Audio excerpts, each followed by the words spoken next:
Сайн байцгаана үзэгчдээ. Бид онцлог зочны ярилцлага энэ удаад Монгол улсаас Кувейт улсад суугаа элчин сайдын яамнаас хүргэж байна.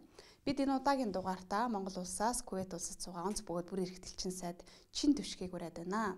Бидний урилгыг хүлээж авсан танд баярлалаа. Монгол улс Кувейт улстай дипломат харилцаа тогтоогоод 45 жил өнгөрч байна. Тэгэхээр таны хувьд энэ 45 жилийн өндөрлгөөс хоёр орны харилцааны хөгжлийг ер нь хэрхэн дүгнэж харж байна вэ? Нэвтрүүлэгтээ урьсанд баярлалаа. Тэгээд Монгол улс нь 1975 оны 6 дугаар сарын 17 оны өдөр Кувейт улстай дипломат харилцаа тогтоосон. Үүнээс хойш бол 1990 он хүртэл бол хоёр орны харилцаа бол төдийлөн хөгжөөв. Харин Ирак улс Кувейтийг эзлэн түрэмгийлсэн өдөр буюу 1990 оны 8 дугаар сарын 2-ны өдөр Монгол улс Иракийн эзлэн түрэмгийллийг эсэргүүцэж хамгийн анх мэдээлэл гаргасан дэлхийн улсуудын нэг болсон. Үүнээс хойш бол хоёр энэ манай засгийн газрын энэхүү тухайн бодлого нь бол хоёр орны харилцааг цааш хөгжүүлэх чухал гол хөшүүрэг болсон гэж бол харж байгаа.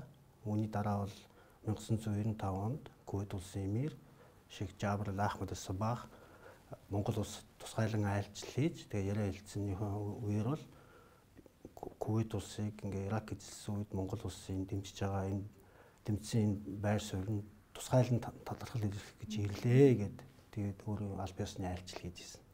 Тэгээ энэ айлчлалын үр дүнд болохоор 1996 онд болохоор Араб эдийн засгийн хөгжлийн Кувейтийн сангийн байгууллагын ерөнхий захирал Бадр Ал Хумейд гэж хүн 96-нд айлчлан ирээд тэгээ манай хоёр орны харилцааны салбар харилцаа хамтын ажиллагаа бол өргөжих айгүй том нөхцөл үүссэн гэж хэлж болно л доо тий.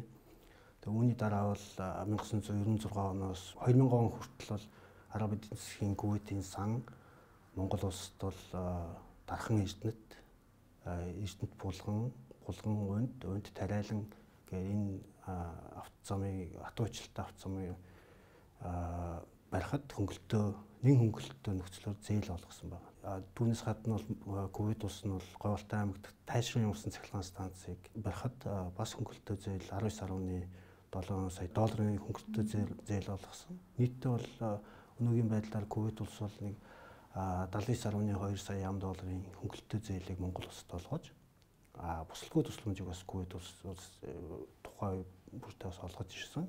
Хамгийн сүүлийн жишээ дурдах юм бол 2018 онд бол Хинтээ аймгийн Өндөр хаан нисэх онгоцны буудлыг шинжлэх төсөлд 3.5 сая долларын бусалгүй тусламж олгож байгаа. Үүний өмнө бол 2017 онд төлөвлөхийн төвийг Монгол улсад барьж байгуулах төлөвлөгийн төвийн барилгаа болон томд хөрөмжтөнд зориулж 8 сая долларыг олгож байгаа. Мөн 2000 оны зудны үеэр Кувейт улс 500 мянган доллар өгж ирсэн. Мөн үерийн Баян үлгийн аймагт үер болоход 35 орн айл орон сууцныг барихад зориулж бас Кувейт улс 300 мянган доллар өгч ирсэн. Ер нь нийтдээ бол нэг 17.6 сая долларын одоо бусалгүй тусламж өгöd байгаа. Сүүлийн жилүүдэд бол хоёр тал бол харилцаанд нэлээд ач холбогдол өгч байгаа. Ач холбогдол өгч байгаа илрэл нь бол засгийн газрын хоорондын комисс тэгээд гол механизмыг байнга одоо хоёр талаасаа ярилцаж байнга одоо болохгүй байгаа зүйлээ ярилцаад болж байгаа зүйлсүүдэд өгнөх засгийн газрын хоорондын комисс болон гадаад хэргийн яамд хоорондын зөвлөлт уулзалтыг зохион байгуулж байгаа. Сая он гараад Монгол улсын гадаад харилцааны яамны төрийн нарийн бичгийн дарга тэргүүтээ одоо манай албаныхан айлчлаад хоёр талын гадаад харилцааны яамд хоорондын зөвлөлт уулзалтуудыг одоо хийгээд явсан. Энэ уулзалтуудаар яригдсан хоёр талын одоо харилцаатай холбоотой гол ач холбогдол өгсөн зүйлүүд нь юу вэ? Гадаад хэргийн яамны төрийн нарийн бичгийн дарга Катар, Кувейт, Бахрейн гэх гурван улсад зөвлөлт уулзалт хийсэн. Катар, Бахрейнтэй бол манай анхны улс төрийн зөвлөлт уулзалт хийсэн. Кувейттэй бол хоёр дахь зөвлөлт уулзалт. Тэгээ гол ач холбогдол нь ямар ч гэсэн өнөөгийн харилцаагаа ингээд дүгнээд цаашдаа одоо яаж явах вэ гэдэг одоо дараагийн чинь зөвлөлт уулзалт ямар ажил хийх вэ гэд тэргээ тодорхойлсон одоо замын зураглалаа гаргаж ийн гэсэн үг шүү дээ. Тэгээд яг улс болгонтой өөр ингэсэн яриа хэлцээ бол явагдсан. Тэгээ жишээ нь бол Бахрейнтэй бол банк санхүүгийн салбарт илүүдүүлэхүү ажлыг те Кувейттэй бол одоо 45 жилийнхаа хийгдэх ажлуудынхаа юмнуудыг тохиролцсон те Катарт болохоор шинээр одоо Катарын хөгжлийн сан гэх бас байгууллагууд бид нартайгаас яаж хамтан ажиллагаа тогтоож хэрхэн цаашдаа ажиллаж болох вэ гэдэг. Ер нь захаас нь зохисторд бол иймэрхүү ажил хийгдэл байна. Харилцааны түлхүү хөгжсөн салбаруудыг та ер нь аль салбар гэж харж байна? Яг хөө мэдээж улс төрийн харилцаа бол маш сайн хөгжсөнийг та өөрөөс ойлгосон бах тий. Худалдаа эдийн засгийн харилцаа бол ерөнхийдөө үзүүлэлтүүд бас муу байгаа. Гэхдээ яг хөө бидний хувьд бол одоо буцалтгүй тусламж, зээл тусламжийн өнгөлтөө зээлийн салбар бол одоо нэлийн сайн хөгжсөн гэж хэлж болох юм уу эдийн засгийн да. Энд бас нэг юм ойлгох хэрэгтэй бол манайхан ингээд энэ ковид улсаас ч юм уу араб орнуудаас юм гуйваал яваад идэг юм гэж бас ойлгох хэрэггүй.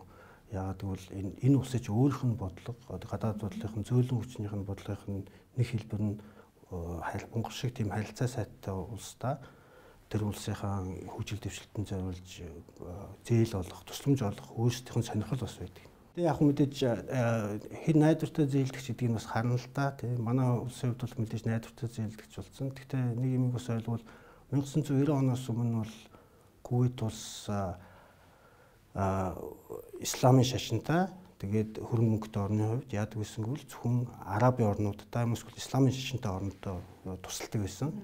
Тэгэнгүүт 90 оны дайнаас сургамж аваад ерөөс тусгай тогтнолын баталгаа бол одоо аль болох олон улстай харилцаагаа тэлэхтэй, аль болох олон улсад одоо зээл тусламж өгч дэмжлэг бол жоохон чухал юм байна гэж ойлгосны дараагаар бол мэдээж бусад дэлхийн бусад хөгжиж буй орнуудад бас зээл тусламж олох гэсэн. Тусгай тогтнолынхаа баталгааг хангаж байхад гадаад бодлого бол хамгийн чухал байр суурь эзэлдэг гэж одоо бидний хувьд энд ажиллах хугацаанд бол маш сайн ойлгож авлаа л да. Өнөөдрийн байдлаар Кувейт улсад хичнээн улсын одоо элчин сайдын үйл ажиллагаагаа явуулж байна. Тий, Кувейтэд бол 110 улсын элчин сайдын үйл ажиллагаа явуулж байгаа. Кувейт улс нь бол энэ бүс нутгийнхаа бас нэлээдгүй томоохон улсууд болох Сауди Араб, Ирак, Иран гэдэг ийм 3 улсын дунд оршдог. Болохоор ерөнхийдөө бол төвийг сахих гадаад бодлогыг баримталж ирсэн. Иран, Сауди Араб, Иракууд ерөнхийдөө бол энэ ойрхон тойрны бүс нутагтаас нөлөөлөл тогтоох сонирхолтой бас томоохон гүрнүүдийн нэг л дээ тийм болохоор аль нэгэн талд нь орох ч юм уу те альва маргаантай зөрчилдөөнтэй асуудал гарах юм бол аль болох төвийг сахиж те тэрнээс оролцоход зайлс хийж эсвэл тэр маргааны эсвэл жуулчлах те ийм замаар одоо төвийг сахсан бодлого явуулдаг. Мэдээж манай улс Кувейт улсын Аз руу чиглэсэн бодлогот хамаарагдана. Ялангуяа зүүн хойд руу чиглэсэн бодлогот хамаарагдана. Кувейт улс бол зүүн хойд Азийн улсуудтай бол харилцаагаа эрчимжүүлэх бол нэлээд сонирхолтой байгаа. Учир нь гэвэл одоо бүгд найрамдах татарт улс бол Кувейтийн хамгийн том экспортлагч болсон. Хоёрт нь бол бүгд найрамд Солонгос улс байна тий. Кувейтийн одоо газар тосны гол бүтээгдэхүүнийг экспортлож байгаа хоёр орн чинь зүүн хойд Азад байж байна. Мэдээж Монгол улс энэ бодлогын чиглэлд хамрагдж байгаа ч гэсэн Монгол улс бол Кувейтийн хаан буюу эмирийн жочилж очиж амрах, аялах дуртай орны нэг болохоор мэдээж бас онцгой байр суурь эзэлж байгаа. За тодорхой хэмжээнд бас худалдаа эдийн засгийн харилцаа бол идэвхтэй явж л байна л да тийм ээ. Тэгэхээр таны хувьд Монгол улсаас Кувейт улс руу экспортлох одоо экспортын төвшинг цаашид нэмэгдүүлэх боломж болцоо хэрэг харагдаж байна. Монголын талаас гаргах одоо бараа бүтээгдэхүүн ямар бараа бүтээгдэхүүн эдний зах зээлд ер нь гарах боломж байна вэ? За худалдааны хэрэглэлтийн хөрөнгө оруулалт худалдаа эдийн засгийн харилцаа бол мэдээж бага тоотолоо л да. Тийм 2019 оны байдлаар бол 110 мянган $100 хөрөнгө оруулалт Кувейтийн талаас орсон байгаа. Монголоос бол экспорт 36 мянган $100 байгаа. Энэ 36 мянган $100 экспорт бол юу исэн бэ гэвэл манай гоо сайхны бараа бүтээгдэхүүн үйлдвэрлэгч нар Кувейт улсын зах зээлийг тушаад бага хэмжээгээр ингээд юм гаргаж байна гэсэн үг тийм. Ерөнхийдөө бол манай экспортын гол бүтээгдэхүүнүүд болох ялангуяа одоо уул уурхайн бус салбарын гол бүтээгдэхүүнүүд болох ноолуур тийм махан бүтээгдэхүүн одоо өөр манайхан одоо тэр гоо сайхны бараа ч юм уу тийм гутал хувцс ч юм уу тэгээд иймэрхүү юмнуудыг бол экспортлох бол боломж нь бол мэдээж байгаа тийм. За Монгол улсад үзүүлсэн Кувейтийн засгийн газрын буцалтгүй тусламжийн үр өгөөж өнөөдөр Монголын ард түмний аж байдалд ер нь хэрхэн нөлөөлж байна гэж та харж байна. Жишээд одоо дуртахад бол Говьалтай аймгийн тайшин усан цахилгаан станц байна. Өнөөдөр тайшин усан цахилгаан станцын үйл ажиллагаа бол маш сайн явж байгаа. Тэгээд хоёр аймгийг бол аймгийн төвийг холбож нэлээд хэдийн сумын эрчим хүчээр хангах юм билээ. За Кувейт улсын харахад газрын тосноос олох орлогынхоо тийм ээ 10 орчим хувийг төсөвтөө одоо жил бүр тусгай сан байгуулад энэ сан руугаа хийдэм байх гэж ойлгосон. Ер нь энэ баялагын сангийн зарцуулалт, хуваарлалт энэ одоо бодлогыг ер нь та яаж харж байна? Тийм Кувейтийн хамгийн гол баялагын сан бол Кувейтийн хөрөнгө оруулалтын газар гэж байна. Энэ бол дэлхийд 5 торох 600 тэрбум долларын хөрөнгөтэй судлаачдын тооцоо. Баялагын сан нь болохоор дотроо 2 жижиг баялагын сантай дэд баялагын сан гэх юм. Одоо нэг нь болохоор нөөцийн ерөнхий сан, нөгөөх нь ирээдүйн хойч үеийн сан гэж байна. Нөөцийн ерөнхий сандаа болохоор яадаг бол төсвийнхөө орлогын бүх мөнгийг хийдэг. Ирээдүйн хойч үеийн сандаа болохоор төсвийнхөө орлогын 10% хийгээд тэгээд нөөцийн ерөнхий сангаас хөрөнгө төсвийнхөө мөнгийг гаргаад тэгээд ирээдүйн хойч үеийн санг болохоор 10% заавалж өгөөд дээрээс нь Кувейтийн хөрөнгө оруулалтын газрын ажиллаад үйл ажиллагаанаас хашин олсон орлогын 10%-ийг нь заавалж ирээдүйн хойч үеийн санд байна. Кувейтийн хөрөнгө оруулалтын газар болохоор ямар хөрөнгө оруулалтын бодлого явуулдаг гэвэл дэлхийн ерөнхийдөө томоохон те Fortune 100 ч юм уу те тийм томоохон 500 ч юм тийм томоохон компаниудын хувьцааны маш бага хувийг авч те тэгээд энэ дээр ямарваа нэгэн эрсдэл үүсэх юм бол хэлбэрхэн зараад гарах тийм стратеги баримталж тэрнээс ч одоо нэг том компаниг тэр чигээр нь худалдаж авах ч юм уу эсвэл нэг тиймэрхүү байдлаар хөрөнгө оруулалт хийдгүү дандаа жижиг 5-аас 10%-ийг нь худалдаж авах замаар хөрөнгө оруулалт хийгээд тэрний хувьцааны ногдол ашиглаа авдаг гэсэн. Ирээдүйн хувьч үеийн сан нь болохоор харьцангуй эрсдэл багтаа хөрөнгө оруулалт хийдэг. Тэрний юу бол засгийн газрын бондуудыг худалдаж авах эсвэл үйл хөдлөх хөрөнгөтэй одоо үнцэнтэй газар үйл хөдлөх хөрөнгө эсвэл доктортой одоо том улсуудын засгийн газрын бондыг худалдаж авах юм бол нэгээс нь эрсдэлгүй хөрөнгө оруулалт хийдэг гэсэн үг л дээ. Тэгээ яг баялагын сангийн ач тус нь гол нь юу вэ гэвэл одоо энэ Кувейтэд бол өнөөдөр мэдэгдэж байна л да. Газрын тосны үн их буурж байна те. Үн их буураад одоо төсвийн алдагдал хүлээж эхэлж байна шүү дээ. Тэгээ одоо 19 оны байдлаар 17.5% төсвийн алдагдaltaй гарсан. Төсвийн газрын тосны нүс бол хичнээн буурж байгаа ч гэсэн баялагын сангийнх нь үйл ажиллагааны ашиг орлого нь нэмэгдээд байгаа болохоор төсвийн алдагдлыг тэр баялагын сангаас нөхөхөд маш хэлбэр болж эхэлж байгаа байхгүй. Тэгэхээр тэр төсөвт нэг өндөр ачаал үүсэх нь гайг болж байна гэсэн. Кувейтийн одоо энэ албаны хүмүүстэй уулзаад ярилцаж явхад бол байгалийн баялаг бол шахагдах нөөц гэдгийг бид бол маш сайн ойлгож байгаа. Тийм учраас бид ирээдүйн хойчтой хөрөнгөнийхөө тодорхой хувийг оруулж байна. Энэ бол одоо бидний доктортой хөгжилд маш чухал гэдэг ийм байр суурийг ер нь илэрхийлж байсан. Тэгэхээр энэ баялагаа зарцуулах туршилгаас та бас Монгол улстай авчгаар тийм санааг олж харж байна. Кувейт бол дэлхийн 3-т орж байгаа олборлагч орн. Тэгээ нөөцөөр бол дэлхийн 9-т орж байгаа. Тэгээ ерөнхийдөө эдийн засгийнх нь бараг 95% нь газрын тосноос олж байгаа орлогоороо яаж яад бол энэ чинь татвар байхгүй шүү дээ. Тэгээ 95% орлогоо яаж байгаа. Ер нь бид нар яаж ингэж газрын тосныхоо орлогоор ингээ ашиг хүртдэг вэ гэвэл эдгээр чинь зөвхөн олборлохгүй байна те. Олборлоод боловсруулж ийн бүтээгдэхүүн гаргаж ийн те. Бүтээгдэхүүн гаргаад бүтээгдэхүүнээ бүгд түгээж ийн гэдэг нь болохоор Кувейтэй одоо газрын тосны компани охин компаниудаа дамжуулаад дэлхийн 75 орнд 4000 гаруй чатгуун түгээх станцыг ажилуулж шүү дээ өөрсдөө тий. Тэгэхээр бүр эцсийн хэрэглэгч хүртэл бүтээгдэхүүнээр өргөж ийн гэсэн үг шүү дээ. Бүр тэр газрын доорх баялагаасаа эцсийн хэрэглэгч хүртэл бүх юмд ингээд ашиг орлого олоод явж шүү дээ.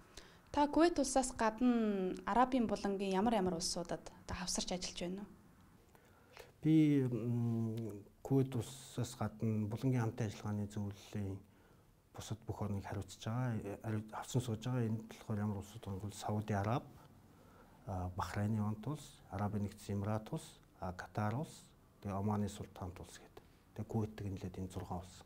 Яг эдгээр нэг гайлын системтэй, тэ нэг татварын системтэй ер нь цаашдаа нэг мөнгөнд дэмжигт гаргана гэсэн тийм бодолтой байгаа ч гэсэн өнөөдөр улс төрийн яг гадаад бодлогын хувьд бол бас өөр ингэсэн онцлогтой өөр улсууд эдгээр өөрсдийнхөө эдийн засгийн хөгжлөөс тэ өөрсдийнхөө амьдралын туршлагаас нь гадаад бодлого нь бол нэг тустай өөр ингэсэн онцлогтой байдیں۔ Ялангуяа Кувейт улс бол түрүүлсэнчлэн төвийг сахих гадаад бодлогыг бол баримталдаг бол Сауди Араб бол ялангуяа Арабын орнууд руугаа чиглэсэн, Арабын хүмүүс исламын шашинтай орнууд руугаа чиглэсэн те Арабын орнуудыг удирдан манлайлах те тийм гадаад бодлого чинь Кувейт хажууд хамаагүй том гүрэн шүү дээ. Сауди Араб чинь те газар нутгийн үед Монголоос том 30 сая хүнтэй болох те удирдан манлайлах Эмират Катар эдгээр нь бол ер нь жоохон Кувейтэд өстой бас зээл тусламжийн бодлохоор дэлхийн улс орнтой сайн харилцаа үүсгэх те ийм бодлоготой байх юм бол Оманы султанд улс нь бол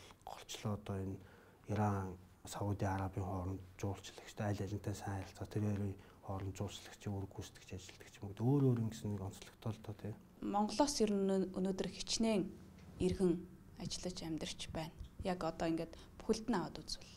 Энэ Арабын булангийн 6 улсад бидний бүртгэлээр бол яг 100 хүн байгаа. Арабын нэгдсэн Эмират улс 51 хүн нөгөө. 51 хүн сурч хөдөлмөрлөж байгаа тий. Ихэнх нь хөдөлмөрлөж байгаа л доо. Кувейт улсад хичнээн байна. Кувейт улсад элчин сайдын яамны ажилтнуудаас гадна бол нэг гэр бүл байгаа. Тэгээд хоёр оюутан байгаа. Тэгээд нэг гадны хүнтэй гэр бүл болсон Монгол иргэн байгаа. Эмиратын дараа хамгийн олон хүн Катар байна. Тэгээд Бахрейн, Оман, Сауди Арабд бол цөөх хүмүүс байгаа л дээ. 2 3 хүмүүс. Кувейт улсын засгийн газраас бол жил болгон 2 оюутныг Кувейтийн их сургуулийн араб хэлний соёлын төвд бол тэтгэлгээ сургадаг. Тэрний 2 хүн байна. Бас Эмиратын засгийн газраас Алайн их сургууль жил болгон 2 оюутныг бас тэтгэлгээ сургадаг. Катар улсын засгийн газраас бас нодлонгоос хойш 1 оюутныг бас тэтгэлгээ сургаж байгаа. Өөр бол оюутнууд бол хуваарай байдаг ганц 2 оюутнууд бол байгаа хэрэг. Ер нь цаашид энэ тэтгэлгээр суралцуулах оюутны тоог нэмэгдүүлэх боломж бий юу? Ер нь бол нэмэгдүүлэх боломж байгаа тийм. Манайх ч гэсэн яриа хэлцээний сэдвт бол байнгын асуудлыг тавьж явж байгаа тийм. Тэгээд тухайн улсын бас өөрснийх нь нөөц болцоо зөвхөн мөнгөний улсд биш тийм. Бас улсууд их сургуулийнх нь бас хүчин чадал мадлаас шалтгаалаад. Хоёр орны дипломат харилцааны энэ тэмдэглэлт ойтой холбогдуулаад энэ онд хоёр талаас ер нь ямар ажлууд хийхээр төлөвлөсөн байгаа вэ? Энэ онд бид нар бол улс төрийн харилцааны хувьд одоо зөвлөлдөх уулзалтаа хийчлээ.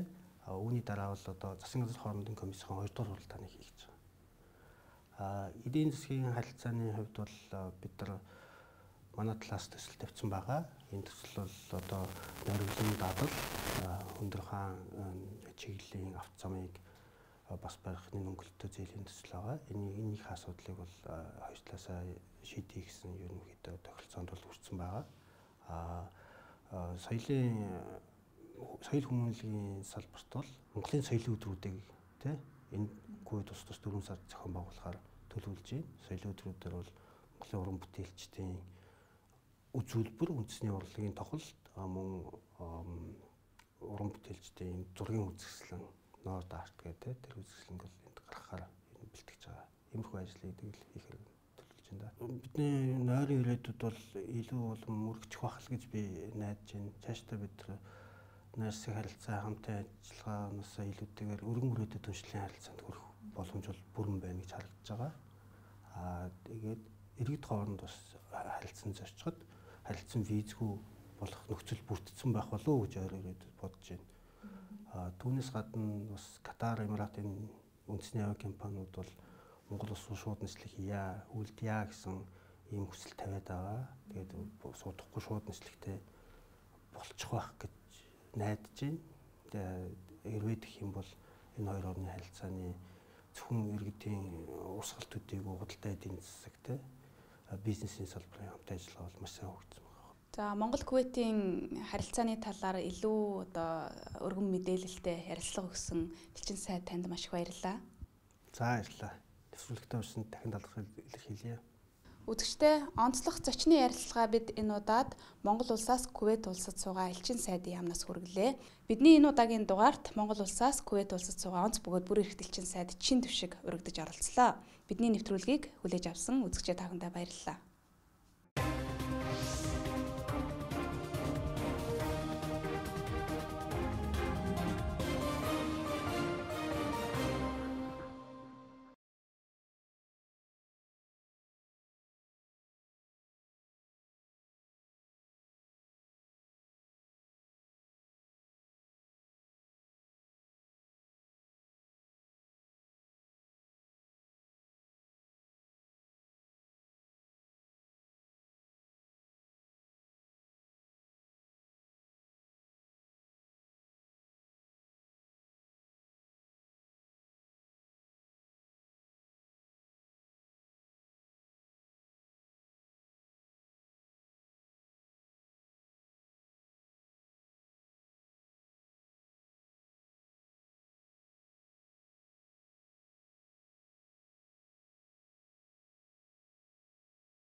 Сайн байцгаана үзэгчдээ. Бид онцлог зочны ярилцлагаа энэ удаад Монгол улсаас Кувейт улсад суугаа элчин сайдын яамнаас хүргэж байна. Бид энэ удаагийн дугаартаа Монгол улсаас Кувейт улсад суугаа онц бөгөөд бүр эрхт элчин сайд чин төвшгийг ураад байна. Бидний урилгыг хүлээж авсан танд баярлалаа. Монгол улс Кувейт улстай дипломат харилцаа тогтоогоод 45 жил өнгөрч байна. Тэгэхээр таны хувьд энэ 45 жилийн өндөрлгөөс хоёр орны харилцааны хөгжлийг ер нь хэрхэн дүгнэж харж байна вэ? Нэвтрүүлэгтээ урьсанд баярлалаа. Тэгээд Монгол улс нь 1975 оны 6 дугаар сарын 17-ны өдөр Кувейт улстай дипломат харилцаа тогтоосон. Үүнээс хойш бол 1990 он хүртэл бол хоёр орны харилцаа бол төдийлөн хөгжөөв. Харин Ирак улс Кувейтийг эзлэн түрэмгийлсэн өдөр буюу 1990 оны 8 дугаар сарын 2-ны өдөр Монгол улс Иракийн эзлэн түрэмгийллийг эсэргүүцэж хамгийн анх мэдээлэл гаргасан дэлхийн улсуудын нэг болсон. Үүнээс хойш бол хоёр энэ манай засгийн газрын энэхүү тухайн бодлого нь бол хоёр орны харилцааг цааш хөгжүүлэх чухал гол хөшүүрэг болсон гэж бол харж байгаа.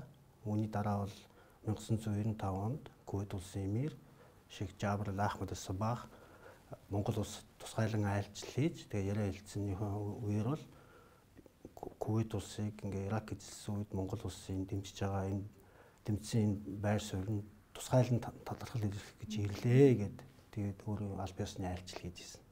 Тэгээ энэ айлчлалын үр дүнд болохоор 1996 онд болохоор Араб эдийн засгийн хөгжлийн Кувейтийн сангийн байгууллагын ерөнхий захирал Бадр Ал Хумейд гэж хүн 96-нд айлчлан ирээд тэгээ манай хоёр орны харилцааны салбар харилцаа хамтын ажиллагаа бол өргөжих айгүй том нөхцөл үүссэн гэж хэлж болно л доо тий.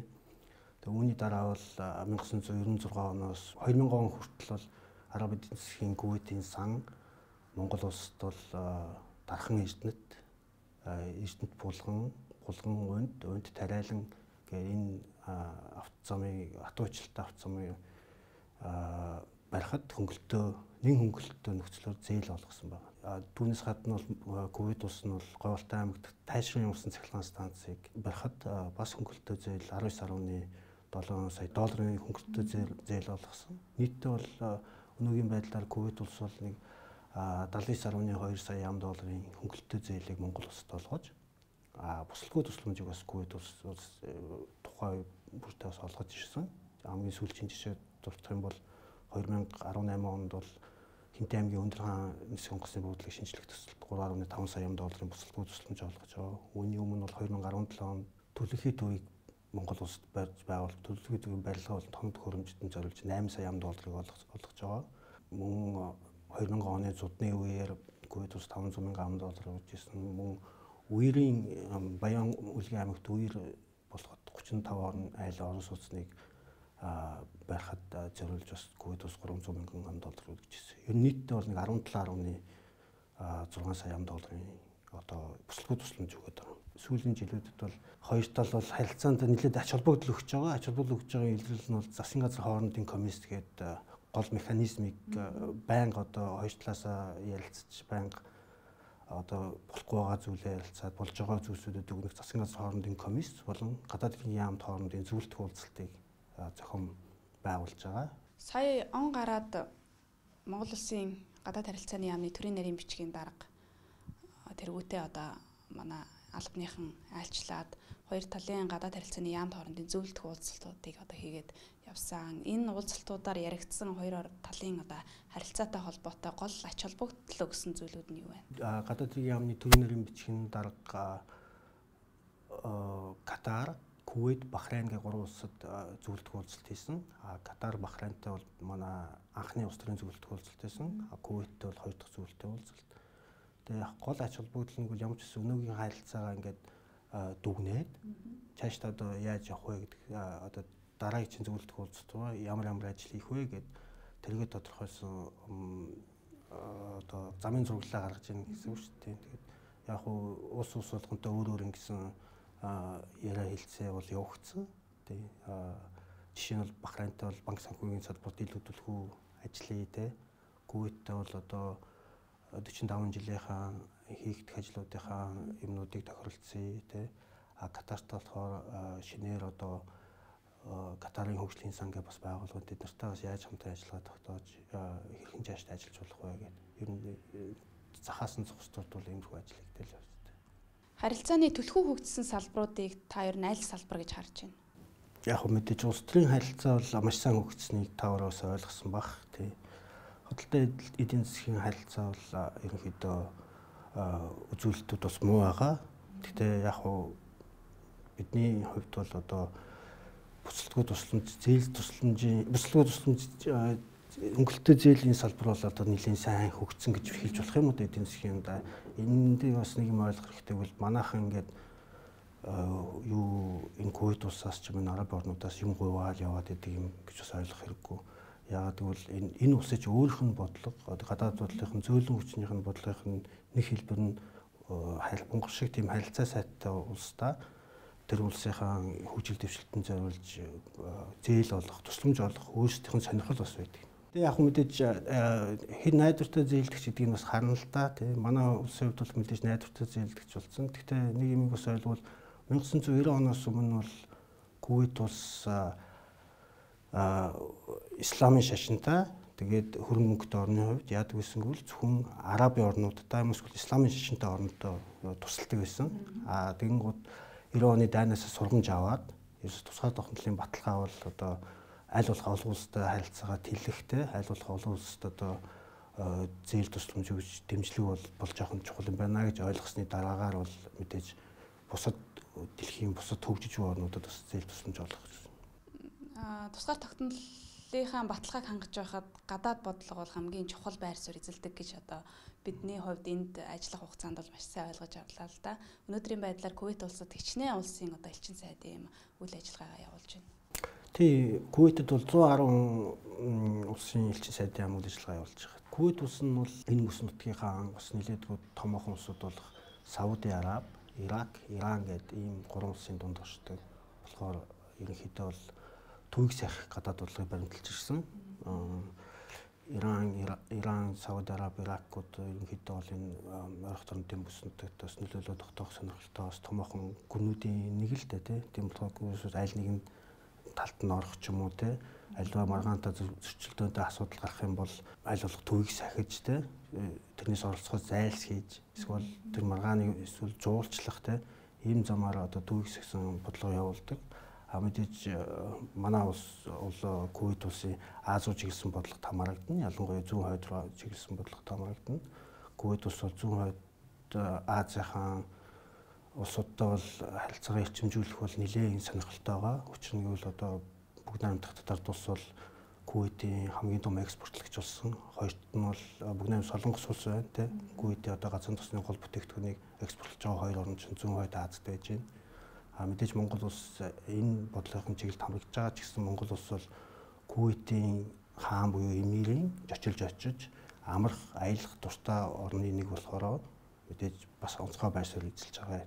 За тодорхой хэмжээнд бас худалдаа эдийн засгийн харилцаа бол идэвхтэй явж л байна л да тийм ээ. Тэгэхээр таны хувьд Монгол улсаас Кувейт улс руу экспортлох одоо экспортын төвшинг цаашид нэмэгдүүлэх боломж болцоо хэрэг харагдаж байна. Монголын талаас гаргах одоо бараа бүтээгдэхүүн ямар бараа бүтээгдэхүүн эдний зах зээлд ер нь гарах боломж байна вэ?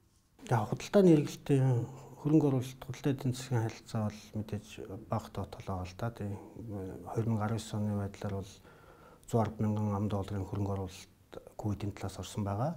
Монголоос бол экспорт 36 мянган $100 байгаа. Энэ 36 мянган $100 экспорт бол юу исэн бэ гэвэл манай гоо сайхны бараа бүтээгдэхүүн үйлдвэрлэгч нар Кувейт улсын зах зээлийг тушаад бага хэмжээгээр ингээд юм гаргаж байна гэсэн үг тийм. Ерөнхийдөө бол манай экспортын гол бүтээгдэхүүнүүд болох ялангуяа одоо уул уурхайн бус салбарын гол бүтээгдэхүүнүүд болох ноолуур тийм махан бүтээгдэхүүн одоо өөр манайхан одоо тэр гоо сайхны бараа ч юм уу тийм гутал хувцс ч юм уу тэгээд иймэрхүү юмнуудыг бол экспортлох бол боломж нь бол мэдээж байгаа тийм. За Монгол улсад үзүүлсэн Кувейтийн засгийн газрын буцалтгүй тусламжийн үр өгөөж өнөөдөр Монголын ард түмний аж байдалд ер нь хэрхэн нөлөөлж байна гэж та харж байна. Жишээд одоо дуртахад бол Говьалтай аймгийн тайшир усан цахилгаан станц байна. Өнөөдөр тайшир усан цахилгаан станцын үйл ажиллагаа бол маш сайн явж байгаа. Тэгээд хоёр аймгийг бол аймгийн төвийг холбож нэлээд хэдийн сумын эрчим хүчээр хангах юм билээ. За Кувейт улсын харахад газрын тосноос олох орлогынхоо тийм ээ 10 орчим хувийг төсөвтөө одоо жил бүр тусгай сан байгуулад энэ сан руугаа хийдэм байх гэж ойлгосон. Ер нь энэ баялагын сангийн зарцуулалт, хуваарлалт энэ одоо бодлогыг ер нь та яаж харж байна? Тийм Кувейтийн хамгийн гол баялагын сан бол Кувейтийн хөрөнгө оруулалтын газар гэж байна. Энэ бол дэлхийд 5 торох 600 тэрбум долларын хөрөнгөтэй судлаачдын тооцоо. Баялагын сан нь болохоор дотроо 2 жижиг баялагын сантай дэд баялагын сан гэх юм. Одоо нэг нь болохоор нөөцийн ерөнхий сан, нөгөөх нь ирээдүйн хойч үеийн сан гэж байна. Нөөцийн ерөнхий сандаа болохоор яадаг бол төсвийнхөө орлогын бүх мөнгийг хийдэг. Ирээдүйн хойч үеийн сандаа болохоор төсвийнхөө орлогын 10% хийгээд тэгээд нөөцийн ерөнхий сангаас хөрөнгө төсвийнхөө мөнгийг гаргаад тэгээд ирээдүйн хойч үеийн санг болохоор 10% заавалж өгөөд дээрээс нь Кувейтийн хөрөнгө оруулалтын газрын ажиллаад үйл ажиллагаанаас хашин олсон орлогын 10%-ийг нь заавалж ирээдүйн хойч үеийн санд байна. Кувейтийн хөрөнгө оруулалтын газар болохоор ямар хөрөнгө оруулалтын бодлого явуулдаг гэвэл дэлхийн ерөнхийдөө томоохон те Fortune 100 ч юм уу те тийм томоохон 500 ч юм тийм томоохон компаниудын хувьцааны маш бага хувийг авч те тэгээд энэ дээр ямарваа нэгэн эрсдэл үүсэх юм бол хэлбэрхэн зараад гарах тийм стратеги баримталж тэрнээс ч одоо нэг том компаниг тэр чигээр нь худалдаж авах ч юм уу эсвэл нэг тиймэрхүү байдлаар хөрөнгө оруулалт хийдгүү дандаа жижиг 5-аас 10%-ийг нь худалдаж авах замаар хөрөнгө оруулалт хийгээд тэрний хувьцааны ногдол ашиглаа авдаг гэсэн. Ирээдүйн хувьч үеийн сан нь болохоор харьцангуй эрсдэл багтаа хөрөнгө оруулалт хийдэг. Тэрний юу бол засгийн газрын бондуудыг худалдаж авах эсвэл үйл хөдлөх хөрөнгөтэй одоо үнцэнтэй газар үйл хөдлөх хөрөнгө эсвэл доктортой одоо том улсуудын засгийн газрын бондыг худалдаж авах юм бол нэг өсөндөө эрсдэлгүй хөрөнгө оруулалт хийдэг гэсэн үг л дээ. Тэгээ яг баялагын сангийн ач тус нь гол нь юу вэ гэвэл одоо энэ Кувейтэд бол өнөөдөр мэдэгдэж байна л да. Газрын тосны үн их буурж байна те. Үн их буураад одоо төсвийн алдагдал хүлээж эхэлж байна шүү дээ. Тэгээ одоо 19 оны байдлаар 17.5% төсвийн алдагдaltaй гарсан. Төсвийн газрын тосны нүс бол хичнээн буурж байгаа ч гэсэн баялагын сангийнх нь үйл ажиллагааны ашиг орлого нь нэмэгдээд байгаа болохоор төсвийн алдагдлыг тэр баялагын сангаас нөхөхөд маш хэлбэр болж эхэлж байгаа байхгүй. Тэгэхээр тэр төсөвт нэг өндөр ачаал үүсэх нь гайг болж байна гэсэн. Кувейтийн одоо энэ албаны хүмүүстэй уулзаад ярилцаж явхад бол байгалийн баялаг бол шахагдах нөөц гэдгийг бид бол маш сайн ойлгож байгаа. Тийм учраас бид ирээдүйн хойчтой хөрөнгөнийхөө тодорхой хувийг оруулж байна. Энэ бол одоо бидний доктортой хөгжилд маш чухал гэдэг ийм байр суурийг ер нь илэрхийлж байсан. Тэгэхээр энэ баялагаа зарцуулах туршилгаас та бас Монгол улстай авчгаар тийм санааг олж харж байна. Кувейт бол дэлхийн 3-т орж байгаа олборлагч орн. Тэгээ нөөцөөр бол дэлхийн 9-т орж байгаа. Тэгээ ерөнхийдөө эдийн засгийнх нь бараг 95% нь газрын тосноос олж байгаа орлогоороо яаж яад бол энэ чинь татвар байхгүй шүү дээ. Тэгээ 95% орлогоо яаж байгаа. Ер нь бид нар яаж ингэж газрын тосныхоо орлогоор ингээ ашиг хүртдэг вэ гэвэл эдгээр чинь зөвхөн олборлохгүй байна те. Олборлоод боловсруулж ийн бүтээгдэхүүн гаргаж ийн те. Бүтээгдэхүүн гаргаад бүтээгдэхүүнээ бүгд түгээж ийн гэдэг нь болохоор Кувейтэй одоо газрын тосны компани охин компаниудаар дамжуулаад дэлхийн 75 орнд 4000 гаруй чатгуун түгээх станцыг ажилуулж штэ өөрсдөө тий. Тэгэхээр бүр эцсийн хэрэглэгч хүртэл бүтээгдэхүүнээр өгч юм гэсэн үг штэ. Бүр тэр газрын доорх баялагаасаа эцсийн хэрэглэгч хүртэл бүх юмд ингээд ашиг орлого олоод явж штэ. Та Кувейт улсаас гадна Арабын булангийн ямар улсуудад одоо хавсарч ажиллаж байна уу? Би Кувейт улсаас гадна булангийн хамтын ажиллагааны зөвлөлийн бусад бүх орныг хариуцж байгаа. Авсан сууж байгаа. Энд болохоор ямар улсууд вэ? Сауди Араб, Бахрейн улс, Арабын нэгдсэн Эмират улс, Катар улс, тэгээ Оманы султанат улс гэдэг. Тэгээ Кувейтийг нэлээд энэ 6 улс.